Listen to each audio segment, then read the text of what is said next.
This week on Courage to Rise, Walk, Recover. It took me a year of dating and really getting to the point where I would trust God again to say, I'm putting this in your hands. You're in control, not me. And it was realizing that I'm not in control, that he's in control, and relinquishing that. So it was a year before I got to that point.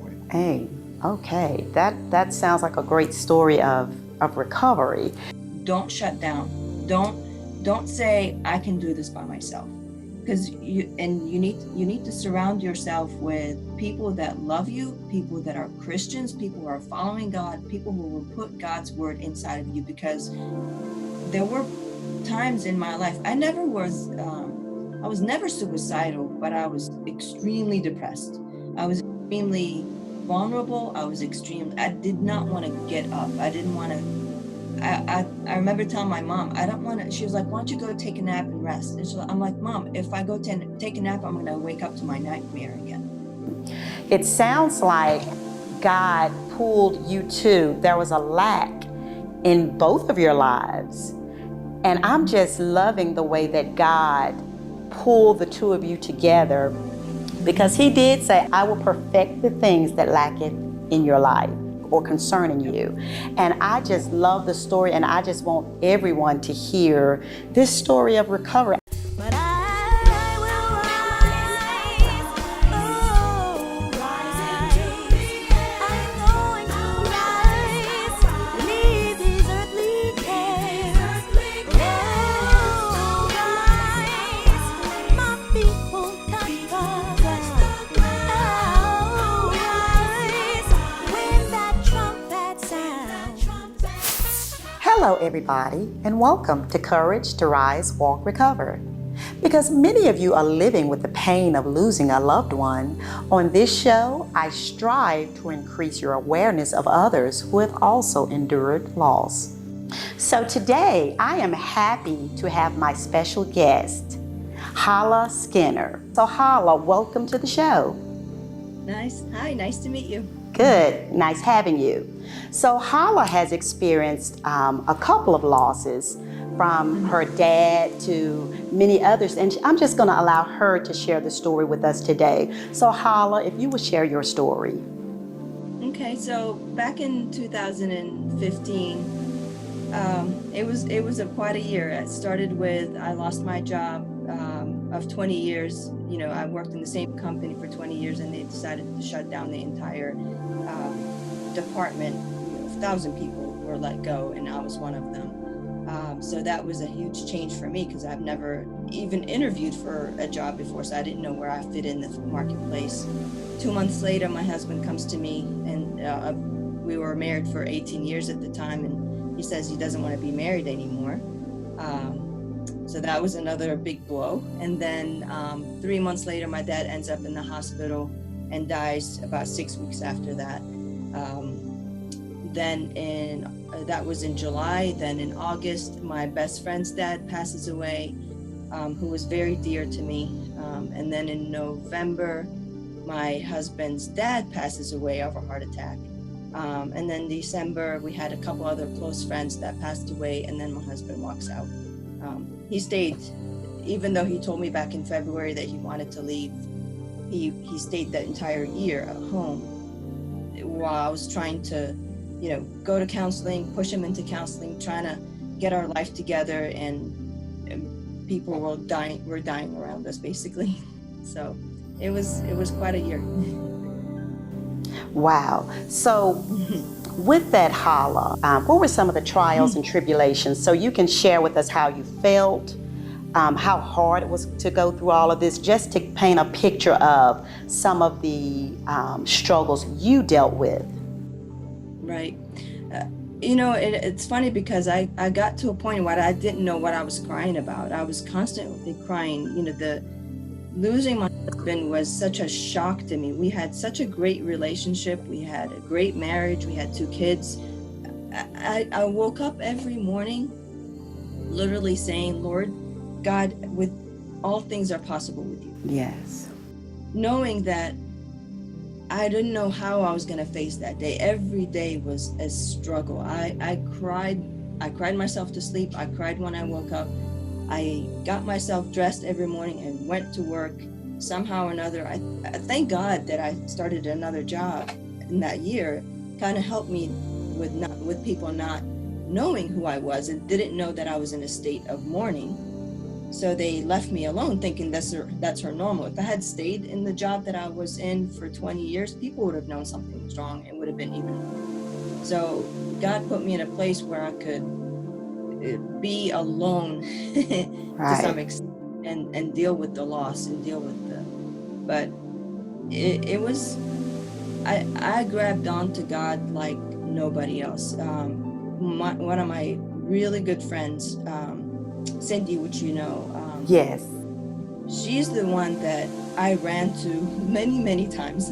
Yes. And her friendship and having her guidance and her just listening to me and putting God's word in front of me constantly, that's the only thing that kept me going from day to day, most of the time from minute to minute, because I was just devastated. I was heartbroken. I couldn't eat. I couldn't sleep.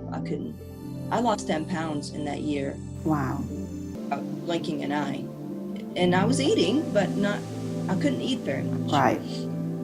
Wow. So Hala, if you can share with us, I don't know if you remember the exact moment when you began to feel yourself come up and come out of all of this. If you can share with us, what was it, or how you even saw yourself begin to rise up out of this situation? Share that. Yeah, absolutely. And so the year 2015 was, I felt just falling under the water. You know, the waves were coming over and I was sinking under. The waves were getting harder and harder instead of letting up. 2016, you know, I had a little bit of a breather because my husband finally decided to move out. So I was able to breathe a little bit. Okay. With him being there, knowing that he wants to leave and still living in the house was hard. So I was able to start dealing with the pain of, okay, now he's gone. Now my dad is gone. Now my father-in-law is gone. Now my best friend's dad is gone. Now my, you know, processing all that the first few months.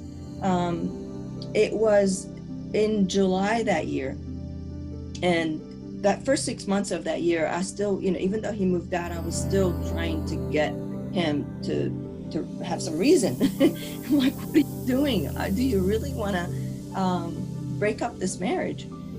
So we were, you know, once in a while we would go and go out of town, you know, for our kids, you know, events and things like that. Anyway, we were on our way back, and I realized on the way back, the way he was talking, that he's still leaving, you know, separated, and he promised me earlier that year that it's going to be a reconciliation of some sort at some point. I knew he was leaving, and I came back, and I had started a prayer closet, and that was basically that there was the movie War Room had come out maybe 6 months or so, or during that year, I don't remember, but it was very close to the time frame when that movie came on, and I started the prayer closet, and that became my go-to place. I could not wait. When I had that 30 minutes or so of free time that I didn't have to take care of the kids, or work or whatever, and I just run to the prayer closet. So that day, I could not wait to come home, and I went in my prayer closet, and I cried, and I cried, and I cried, and I remember just, you know, you get to that point where I didn't even know how, I couldn't even keep my head up. I was crying, and I see Jesus sitting on a huge throne, and all I could see is his feet, and I was just his feet. Wow. And I remember thinking, Lord, why is this happening to me? Why did I lose so many people that you know how hard my heart is breaking right now? And I, you know, it wasn't like an audible voice, or it wasn't a, you know, it's one of those, you know how you always hear when you go to heaven, you're gonna just know everything without happening. that's how I knew that he told me that I don't trust him. And I was like, Lord, what do you mean I don't trust you? It was like, oh, that whole conversation was happening without an actual conversation. Okay. And he said, you don't trust me. You only trust me if I gave you everything you want right now, for everything to be back the way it was. But you don't trust me if I took you through the divorce route. And I, of course, I cried even harder because I realized, no, I didn't trust him. I only was praying for one way and one way only, and I wasn't praying for his will. Okay. And that's when the release started. So from that point until a year, it was actually exactly a year is when I met my current husband. and it has been 180, I mean, my whole life flipped upside in just like that. Okay. But it was really that moment when I trusted God. I said, God, I trust you. I trust you that, you allowed me to go through all this for a reason. I don't know why, other than I'm excited now to know that I'm gonna go through more, maybe. And it didn't get better immediately. It was a process. Okay. But I started trusting God in every step. And when I met my husband, it started all coming together. Okay. Yeah. Okay. Now, since you mentioned your husband, would you like to allow him to share his story as well?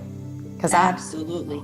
Hi, Troy. How are you? So Very listen, Troy is here today, Hala's husband, because he also has a story of loss that he would like to share. So Troy, if you could share your story. Yes, so in 2015, backtrack 20 years ago, before that, I had gotten married for the first time. My wife and I were together. We had 3 great kids, and we were happily married for 20 years. She worked at a small restaurant, and one day she went to work, and I got a call from the restaurant, which was really surprising for me. It was a really early call, and I was surprised because my wife was at that time was always about work. She would never,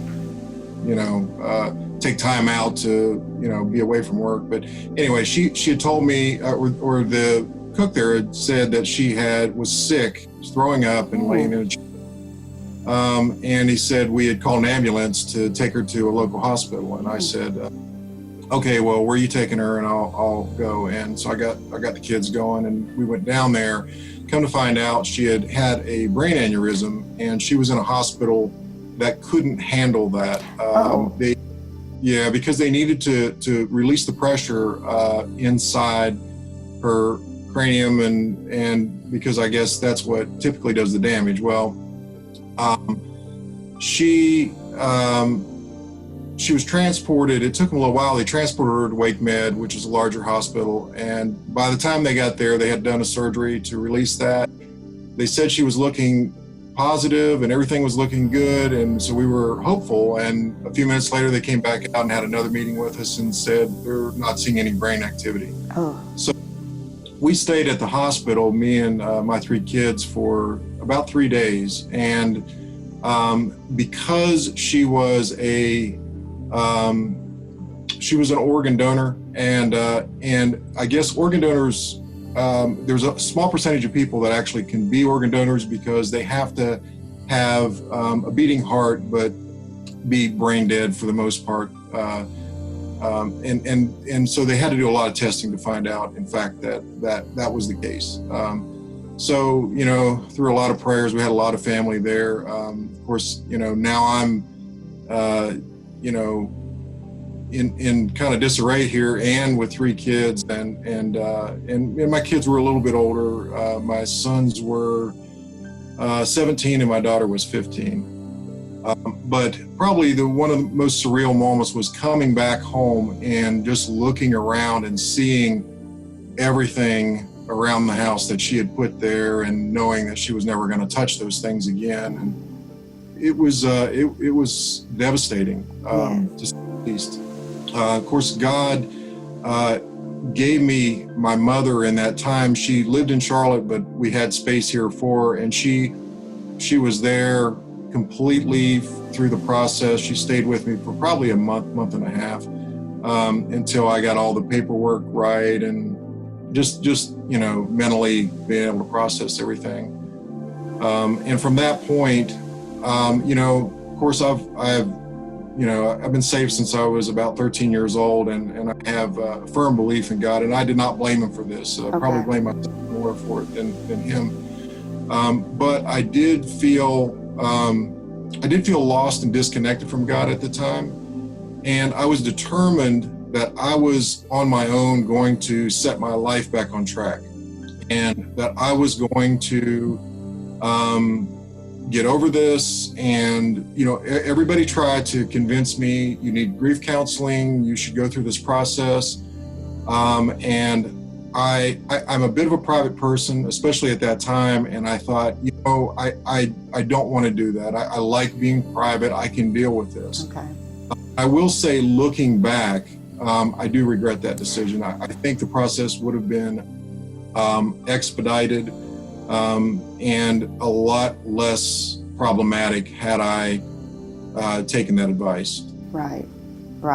Troy, would you like to give us an example of how things began to change towards the upward for you?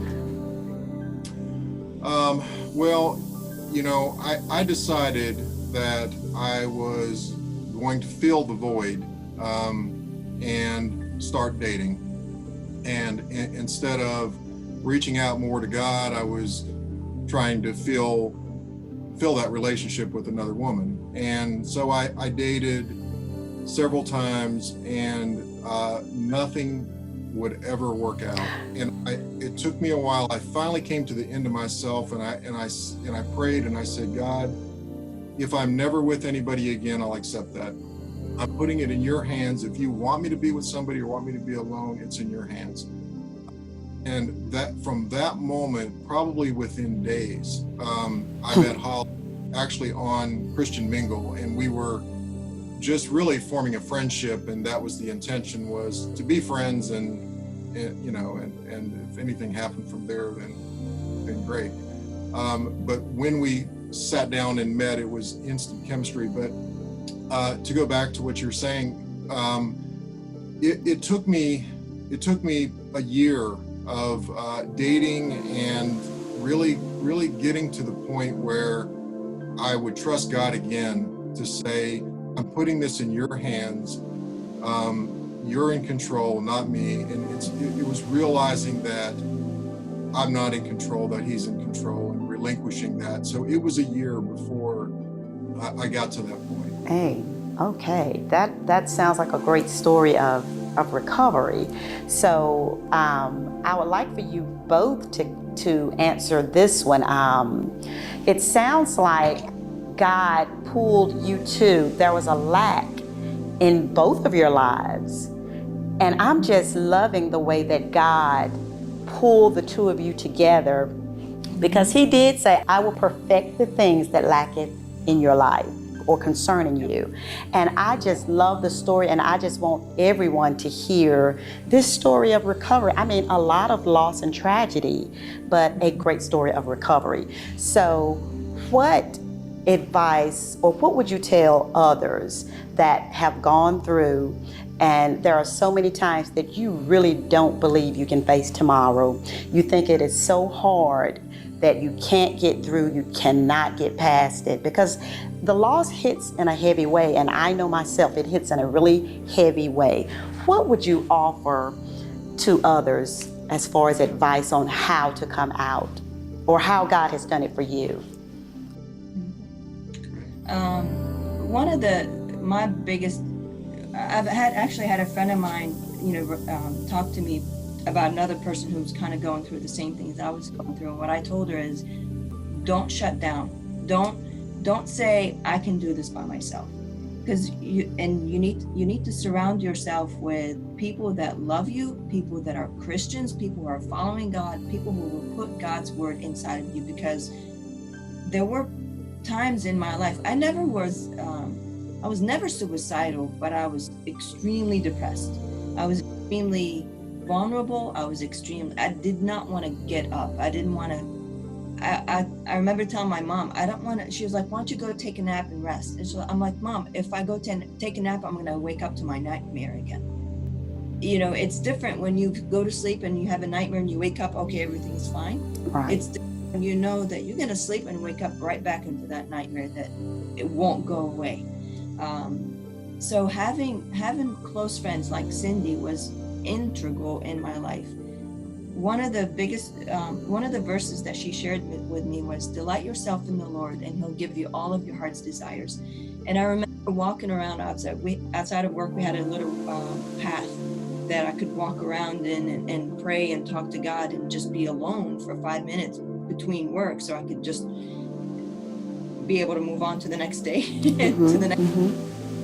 And I remember when she sent me that verse, I started really reading it and saying that. I said, God, what does it mean to delight yourself in you? And I started thinking about ice cream, and how whenever you look at an ice cream and you delight yourself in ice cream, you lick everything and you enjoy it and you like the taste and that it goes in your mouth, and savor every bit, you know. And I started thinking, Lord, if I focused on you that way, you're going to give me all of my heart's desires. And that was the process. Then I started, and then it was incredible. Like every verse that I read, it was alive.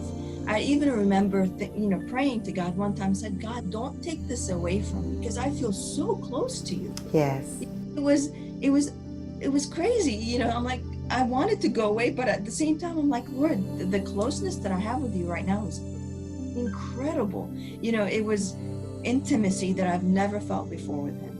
But it was really because first I was grounded in the word before all this happened.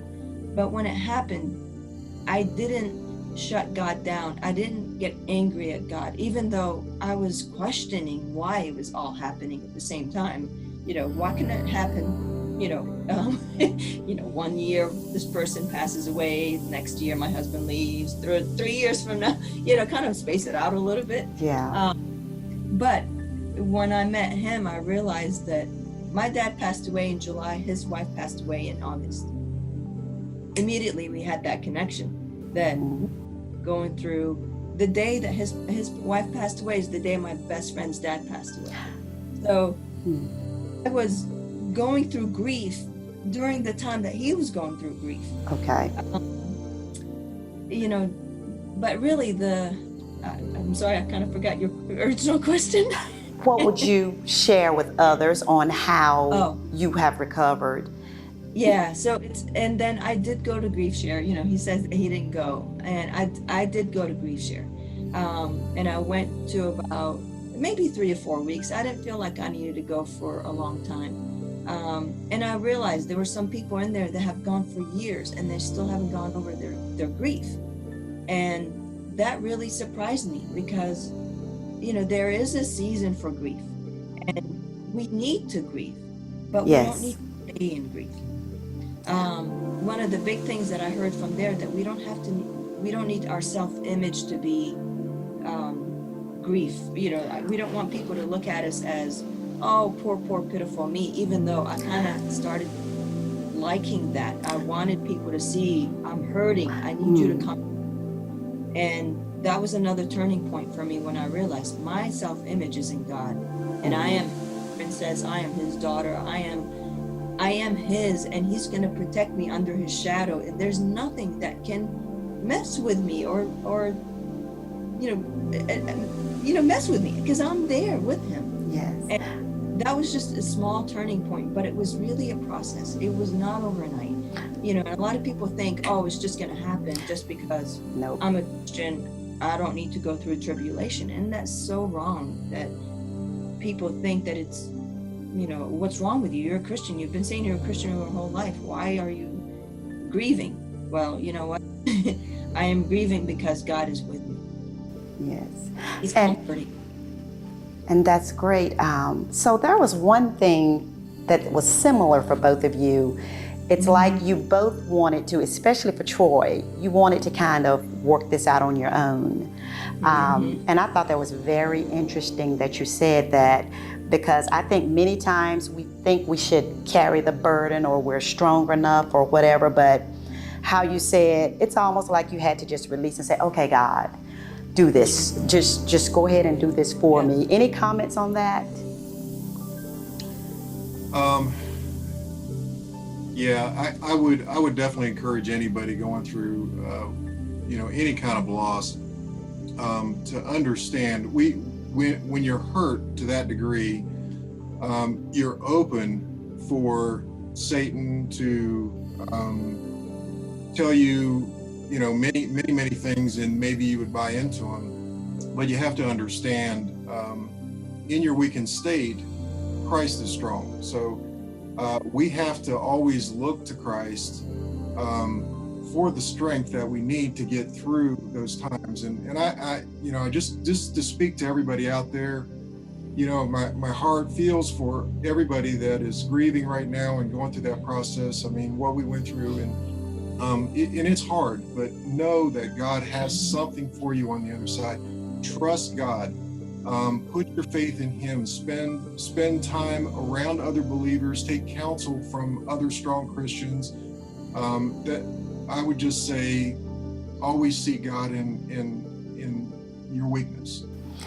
Amen to that. And I just want to say thank you both for the insight.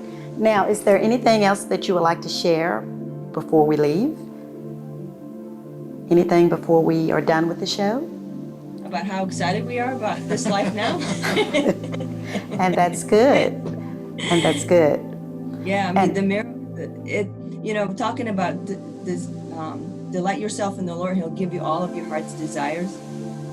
I am in awe every day about all the desires I had in my heart that I have in Him. Not only is He the most amazing husband I've ever thought that I could have, but there's so many qualities that He's got that are exactly the same as my dad's.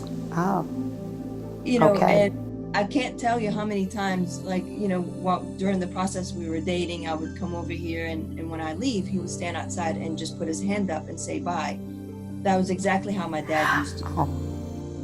He's a mechanic. My dad used to be a mechanic. He works with his hands all the time and figures things out. That's exactly who he is. Even my mom, she said, because she was devastated because she lost her husband, and now her daughter is going through divorce. And from her perspective, when she met him, she was like, he reminds me of your dad. Oh. So, and it's crazy. My dad's name is George, and my pastor, for the one of the first few times he met him, he said, "Hi, George, nice to meet you." I was like, why did he call him George? His name is Troy. That is so special. So you all have a great special story of recovery. And I just wanted the people to see the light in your lives. And just meeting you for the first time, I see the light. And I really do. I see the light in your lives. I hear it in your story. It's excellent. And I am happy to share this with others, because I know someone can see some joy in the midst of their struggle and in the midst of their sorrow. So thank you so much for coming to share your story with me today. Oh, thank you. Thank you for having us. We really appreciate it. Mm-hmm.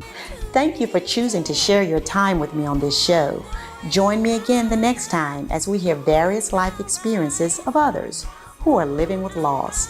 We will find our way through this, so let's find courage to rise, walk, recover together.